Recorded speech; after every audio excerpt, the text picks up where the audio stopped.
So recently I upgraded to the Fenix 7 line of watches. I also have the Epics, which is the same generation. Both of them, of course, have the Elevate 4 heart rate sensor, which is Garmin's best optical heart rate sensor as of yet.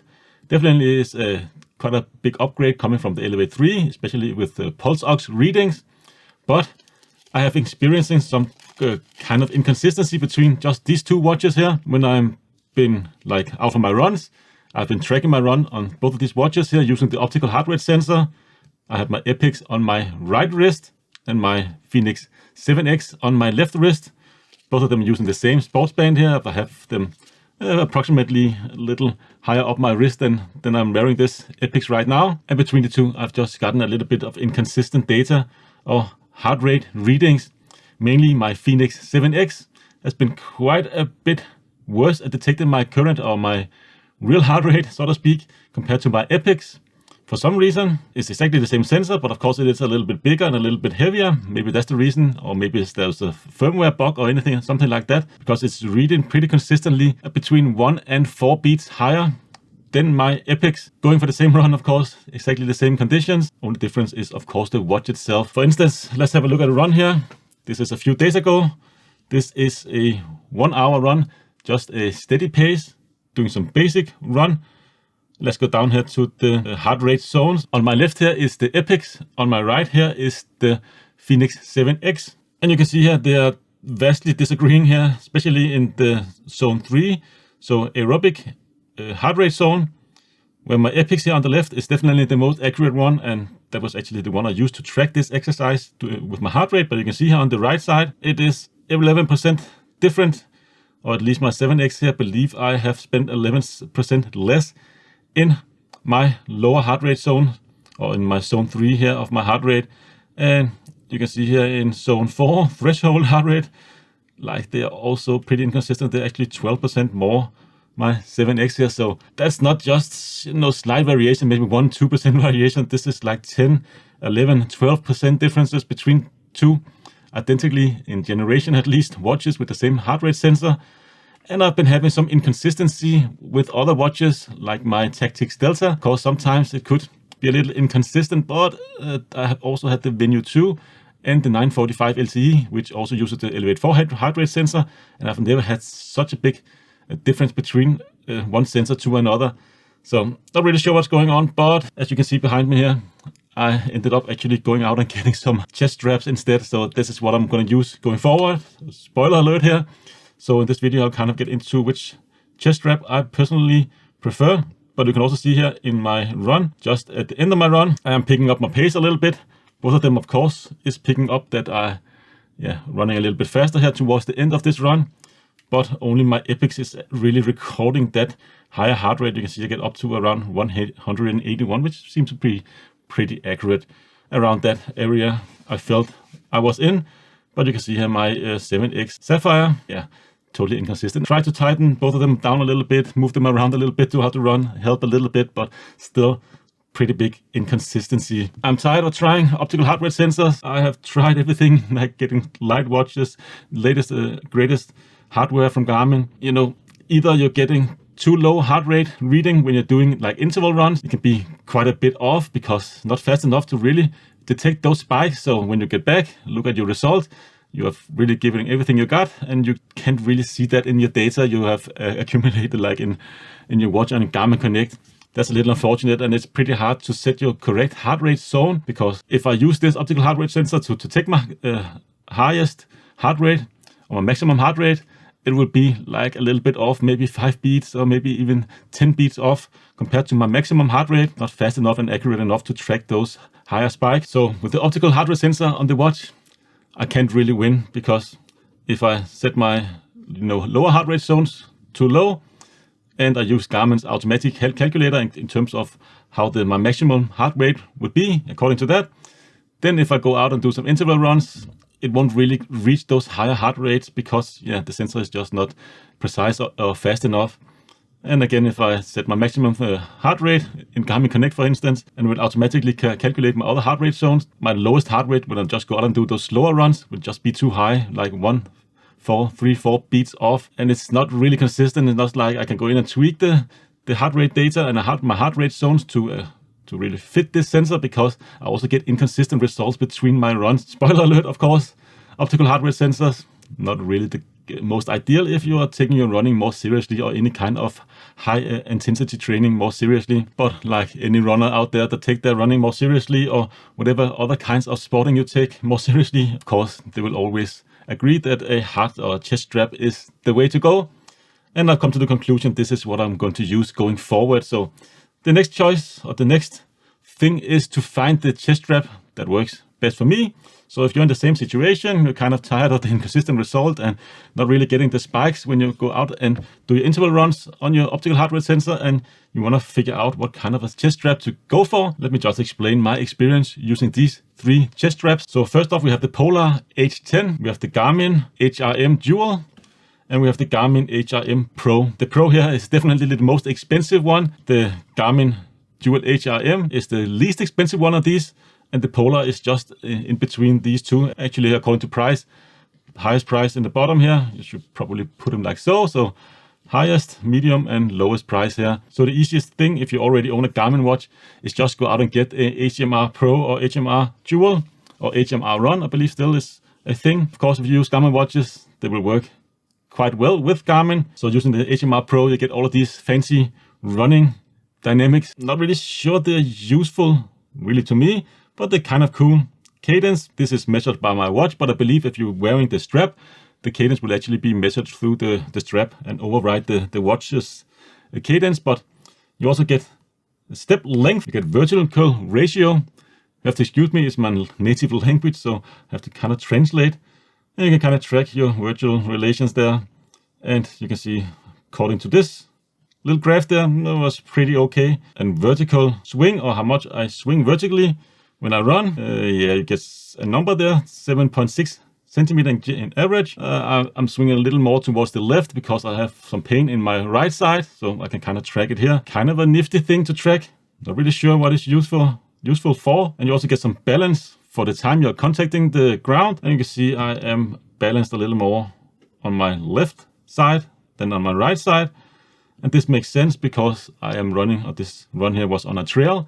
And the trail is always a little crooked on the right side, and I'm running on the right side. So my left foot is probably contacting the earth a little, or the ground a little faster than my right foot. But I kind of knew that already. Feel that if I run a long distance, those trails there, I'll kind of have a more pain in my left side. But contact with earth in milliseconds, apparently I didn't do too well there, but just did a warm up, and then I did 7 splits with 3 minutes of rest in between. And rest of the data here is pretty standard, and you can see here my heart rate zones, and this was tracked with the HRM-Pro, which is very good and accurate and fast at tracking my heart rate. One thing I really like with the HRM-Pro is the fact that you get a battery status.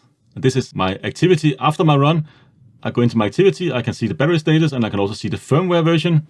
So this is kind of a nice little feature. So you always know when it's time to actually replace the batteries. I believe all of these heart rate sensors do get you kind of a battery warning if the battery is low, but this one here, you can actually go in and track the batteries, and you can also go in and connect it to Garmin Connect, so you can check for firmware and set up your user settings, because you can actually use this chest strap without having a watch or a phone with you. It will just record the exercises, and then you can just transfer it to your phone or your devices afterwards. So that's a nifty little feature. So you get all these nice advanced features.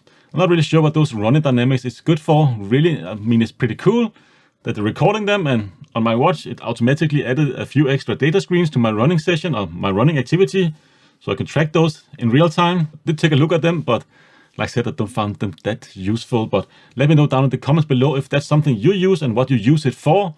I can see maybe if you have an injury, you can kind of track your injury. If you want to track which leg you're using the most and how much you're actually moving your torso from side to side, kind of track your recovery there. But other than that, I'm not really sure it's worth paying extra for. But the chest strap definitely does help. You can see here the HRM-Pro on the right and my Epix optical heart rate sensor here on the left. And you can see I did get, like I said, this was a 7-split exercise. I couldn't give it full blast because I have a lot of pain in my right side, so I did the best I could. But you can see there are a 2% difference in the maximum heart rate zone, which is the zone I was kind of trying to get into, of course, when doing those intervals. There's 2% difference, so 1 minute and 43 seconds, my HRM-Pro calculated I was in the highest heart rate zone, but the Epic's only 2%, so 53 seconds. That's kind of a big deal if you're going out to do those interval runs or those high spikes, that you can actually track them accordingly. And of course, my HRM-Pro is definitely more accurate here, but you can see the slower paces there. So 63% of the time, my HRM-Pro tracked I was in the zone 4 versus 70% of the time. So there's still the 7% difference in zone 4. Lower zones here, zone 3, there's like a 4% difference. And I found that optical heart rate sensors is pretty okay for those slower runs. You can still get some pretty big differences compared to like where you're actually wearing the watch. If it's like a little bit further down towards your hands and so on. If you're moving a lot of wrist movements and how tight you have it around your wrists, there's just too many inconsistencies to get a 100% accurate result each time, or a comparable result each time. I believe the chest strap is still much more superior there. So in this exercise, it definitely did help out to carry that wrist strap there. Else, I would not really have been able to track those extra 2% in the higher zone there in zone 5. So definitely a bonus there. And today I just did a slow run. I believe my pace was around, just see here, like I weigh 100 kilos, so just take that into account. So this is kind of a slow pace for me. So around 6 minutes and 10 seconds per kilometer was my pace today. And if you go down here, see my heart rate zone again. There is some inconsistency. Epics on the left. And this is actually my Polar H10 here on the right, tracking this day's exercise. You can see still 55% over 50% in zone 3. So there's a 5% difference there, which is kind of substantial in my opinion. And I also noticed that the Polar H10 did track me quite a bit faster when my heart rate was up in the zone 4. It tracked me faster to get down into the zone 3 area. The optical heart rate sensor that just took a little longer time, and actually sometimes just stayed in zone 4 where the Polar H1 was like in zone 3. And you can also see here my zone 4, 34% on the Polar and 41% on the Epic. So definitely you can get much more accurate result with the chest strap. But yeah, of course, you probably knew that already. Next question is, of course, which chest strap to use as my daily driver. And I've kind of been eyeballing this Garmin HRM-Pro for quite some time. It is the most expensive one. Actually, I could probably get these two here for the same price of this one here if I get them on sale, or at least I can get the Polar one with an extra strap and two of these ones here compared to the price of the HRM-Pro. And I'm not really sure the extra like running dynamics is worth it in my opinion. I think the Garmin HRM-Pro have a major design flaw because these two heart rate straps here, both the Polar and the old style Garmin here, the Dual, you can just remove the sensor from the strap itself. So whenever the strap kind of wears out, it's pretty easy to just replace those two, versus the HRM-Pro. This is just built into the strap. That's kind of a little unfortunate. If I just could remove this and buy a new strap, definitely would be my primary heart rate sensor. But I'm just a little worried that the strap will just wear out over time, and then I will have to go and buy a completely new device, which is still, like I said, kind of expensive. I don't understand why Garmin did this. Maybe to make more money, maybe to make the little device a little smaller here. It wouldn't take up as much space because it is significantly smaller than the other two, but it is definitely annoying. It's kind of like buying a watch where you cannot remove the watch straps, buying a shoes where you cannot remove the laces from the shoes, and so on, because this chest strap is the first thing that will probably break on this device here. But having said that, the HRM-Pro is definitely a very comfortable chest strap. I would say it is the second most comfortable over Polar, the most comfortable, and then the old style Garmin here, the HRM-Dual, is the least comfortable of them all. All of them are just fine enough, I would say, but the HRM-Pro definitely is a step up from the old style Garmin, but a slight step down from the Polar H10. You can also see kind of the differences in the sensor style here on the inside of all of these chest straps, where you have, of course, the HRM-Pro here in the bottom, the H10 in the middle, and the Dual here at the top. And the Dual and the H10 actually shares somewhat of a similar design, where it kind of has two areas where it collects the data from your chest, versus the HRM-Pro, they have four areas, like two in each side with the Polar and the Dual here, versus the HRM-Pro, only one in each side. So does that make a big of a difference? I'm not really sure. On the Polar H10, you also have these little silicone rubber thingies, both on the side of the strap, but also on the back. And I believe those could make quite a big difference if you sweat a lot like me. Hopefully the strap won't come down like doing your exercise, which at least the old style Garmin has a tendency to do sometimes for me. Definitely a nice bonus there. The Polar one is also much softer material, both on the outside and also on the inside. Very nice and comfortable.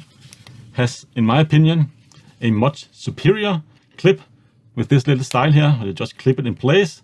So much nicer than using those little hooks there that you have to kind of hook in, and you also kind of have to make sure this little flap is like tucked in correctly, which can be a little annoying to do because this has to be pretty tight around your chest.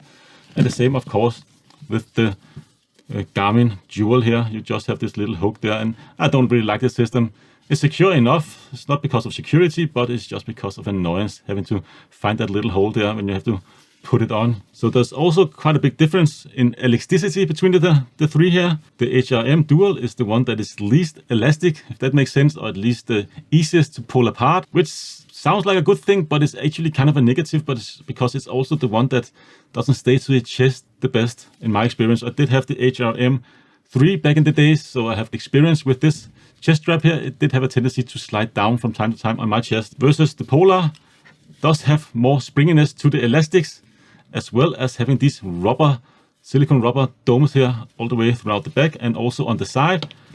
Nice elasticity, so it does stay quite nice and tucked to your chest, but there's no real elasticity in the front of the chest strap here. It's just like rubber all the way around, which is kind of nice because it stays nice to your chest. Also, if you want to do some swim with this, which you can do on the HRM-Pro and on the Polar H10, versus the HRM-Pro, elasticity is also much better than the HRM-Dual. It's stiffer, if that makes sense, but still plenty of flexibility. So you need to use more force to actually pull it apart here, which again sounds like a bad thing, but when you want it to stay on your chest, that's actually good. So it doesn't really hinder my breathing at all, and it still is plenty elastical to stay on my chest. So I feel like Garmin has also nailed it there with the elasticity of the chest strap. And also in the front side of the chest strap here, you have those two sensors there, but there is actually maybe a slight bit of flex there as well. Not really anything big, but there is just a little bit of flex there.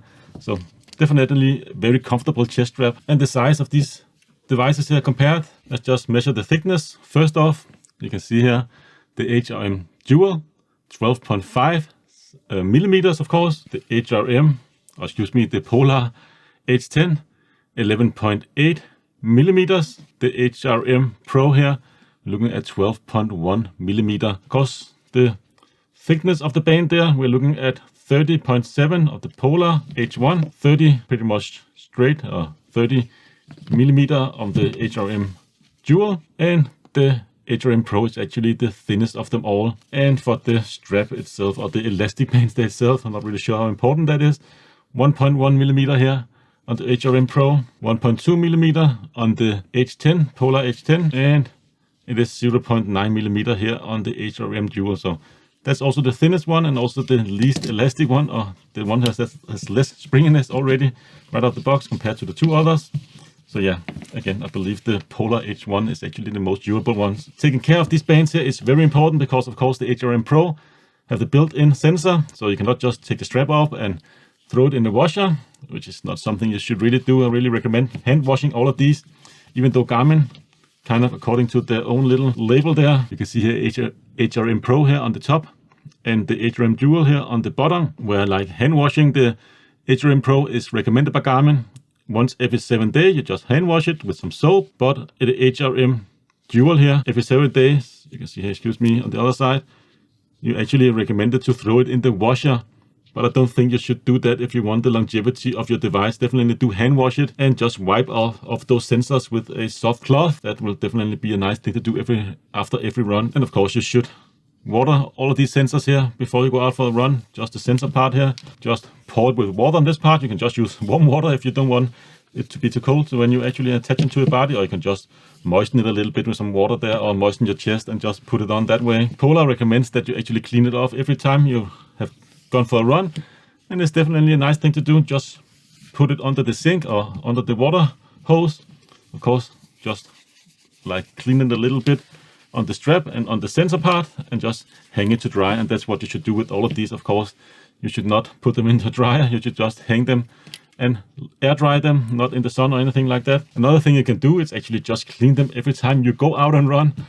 That will also kind of work, but it's definitely nice to remove so much sweat that you can from the device itself, because sweat can kind of accumulate over time, and that can kind of destroy the lamination of these devices here, depending on, of course, how harsh your sweat actually is. So yeah, hand wash all of these. I definitely recommend that, and do it regularly. Like I said, Garmin recommends every 7 days, but you should probably at least dry them off after every run, or hand wash them after every run, and then maybe once a week use some soap to actually hand wash them. Just rub it in and just pour it under the water. So yeah, definitely take care of your band, and they will last a long time. So all these chest strap here uses small batteries, CR style batteries. The two Garmins here use the same CR2032, which is a very common size battery. Polar, on the other hand, is a little bit different here. It uses CR2025, which is actually the same size in diameter, but it's a little less thick than the 32. I've read online that a lot of people just uses CR2032 in the Polar H10, but of course then you will void your warranty if you're swimming with it. Maybe it could not be as water sealed as if you're using the correct sizing battery. So definitely recommend using the CR2025. It's probably the biggest issue I have with the Polar one there, that it doesn't use those 32 batteries or CR2032. But the Polar is much easier to actually open up. You just take some kind of flathead screwdriver in here, pop up the cover. The two Garmins here, you kind of have to screw apart. And the HRM-Pro, you have to peel off this freaking rubber gasket here, which is kind of annoying. And there is 4 screws underneath both of these, but with the HRM-Dual, get a screwdriver in the box. This is kind of a torque screws, but you don't get that with the HRM-Pro, and it also just uses standard Phillips head screws. But that's a kind of annoyance, and I've read online that it can be kind of hard to get that O-ring to seal properly afterwards. So just make sure you're like putting it together correctly, and maybe cross tighten those screws so you put even amount of pressure throughout the whole tightening process.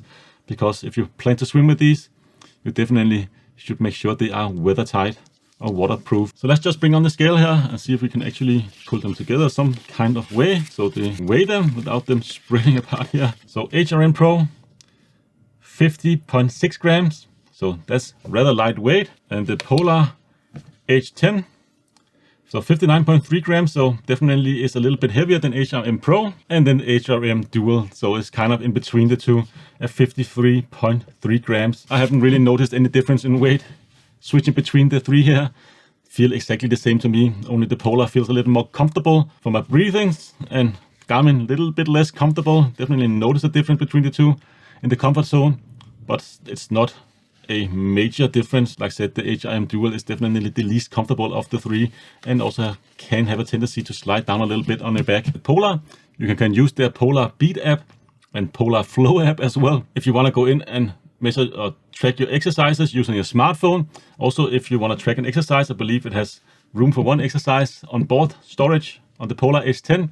You need to use their app if you want to pull that data down or want to track that data and get your heart rate readings afterwards. You cannot like sync it up with Garmin Connect, unfortunately. But also, if you want to update the firmware, you kind of have to go into Polar Flow. This is Polar Beat, and for some reason I couldn't really find the heart rate sensor in Polar Flow app.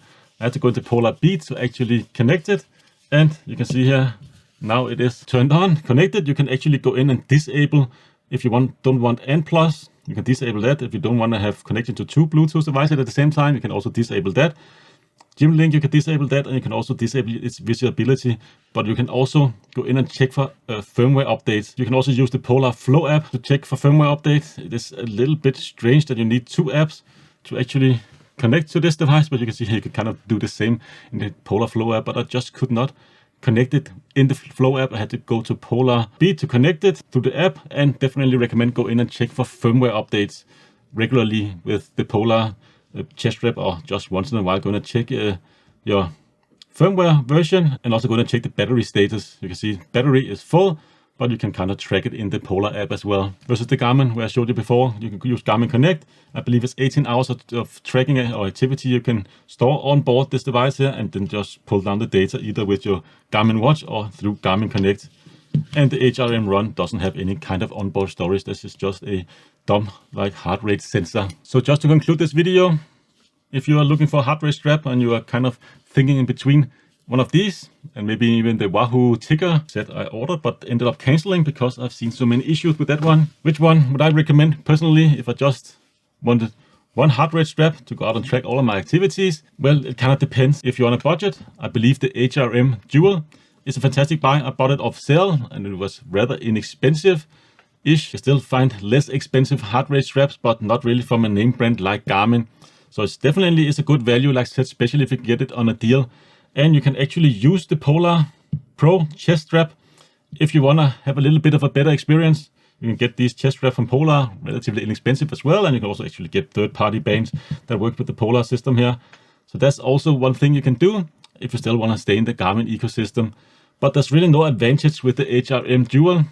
In the Garmin ecosystem, you cannot connect it to Garmin Connect. You cannot store data on it and draw that back to Garmin Connect or your smartwatches or your Fenix watches rather, or Forerunner watches. And you cannot track any kind of running statistics with the HRM-Dual. It's just a standard chest strap. So if you want, of course, all the statistics, if you want all the running dynamics, if you want the device where you can store a lot of data and you're using Garmin's ecosystem, then of course you need the HRM-Pro or HRM Run if you're only specifically running. But of course the Pro, you can swim and you can cycle with this one as well. You can do all kinds of triathlon stuff with the HRM-Pro and should be good to go. And like I said, you get those and advanced running dynamics, but this is a completely sealed unit. You cannot remove the little thingy here, the little transmitter device, which is very unfortunate. So if anything happens to this band, does anything break, does the elastics wear out, you kind of have to replace the whole unit. So a little bit of an unfortunate design and a little bit wasteful, I think. Garmin, like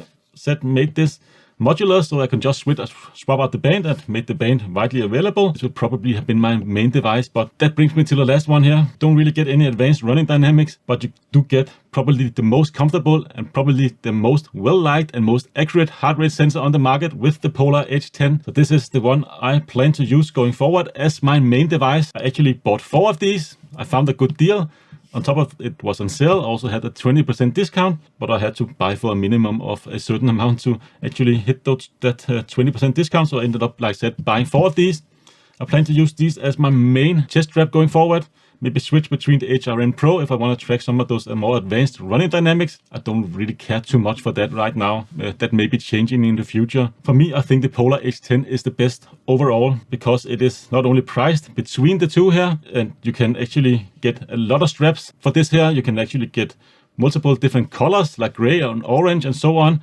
Originally from Polar, these are fairly inexpensive. You can get them at a good deal, and you can also buy third-party bands for this Polar system here. And if anything happens to this strap here, I can just replace it. And in my opinion, that's just much better because it's so wasteful having to switch out the entire unit here. Something happens with the HRM-Pro. With the Polar, it's kind of modular, so you can kind of just, like I said, switch out the strap. And I also like this closing solution much better. You just click it in place. So much nicer than that little annoying hook there you have to hook into that little loop. Definitely Polar H1 is going to be my main device going forward, but you cannot really go wrong with either one of these. And of course, deals and offers and discounts is probably what's also going to dictate you towards either one of these devices here. But Polar is definitely my main one, the most comfortable and most accurate, and probably also the most well-liked ones out there on the market. Anyways, that was just my take on these 3 devices and my reasoning for switching to a chest strap going forward. I hope you find some of this useful, and of course have any comments down in the description below. Let me know. And also if you find those running dynamics important to you and you find you can use that data to something, I really would like to know in the comments fields below what you're actually using those data for. But that's pretty much all I had for this video. I hope to see you again in a future one. Until then, take care.